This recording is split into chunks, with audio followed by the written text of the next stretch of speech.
Λέτε μαζί μου στο Ενόλα. Στον τρίτο όροφο του Ιδρύματος Μιχάλης Κακογιάννης θα βρει το Ενόλα. Ένα από τα πιο καλέσθητα εστιατόρια που έχω επισκεφθεί τον τελευταίο καιρό, με όμορφα vibes, μουσική από βινίλια και καταπληκτικό φαγητό. Η αισθητική είναι μοναδική και η ατμόσφαιρα του χώρου αντανακλά την αθηναϊκή κληρονομιά και το σύγχρονο δείπνο. Το Ενόλα μας υποδέχθηκε με το signature cocktail του και αμέσως έφτασε η αθηναϊκή σαλάτα με σφυρίδα. Το καρπάτσιο που φάγαμε στο Ενόλα χαρακτηρίστηκε ομόφωνα ως ένα από τα καλύτερα που έχουμε φάει και περνάμε αμέσως στα κυρίως. Κρυθαρότο με κατσικίσιο τυρί και τα αλιάτα από φιλέτο αρνιού ήταν η πρώτη επιλογή και λίγο αργότερα έφτασε και το ριζότο καπνιστής μελιτζάνας με μετσοβόνα και ρόκα.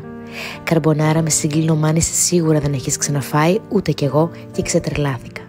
Συνεχίσαμε με ένα αρωματικό λευκό κρασί και ένα μικρό διάλειμμα για να απολαύσουμε αυτή την ταλιάτα όπως της αξίζει.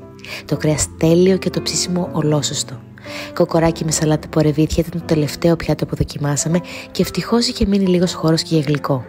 Κρέμες σοκολάτας, σούπα φράουλας και μους γιαουρτιού ήρθαν να ολοκληρώσουν τη σημερινή μοναδική γαστρονομική εμπειρία.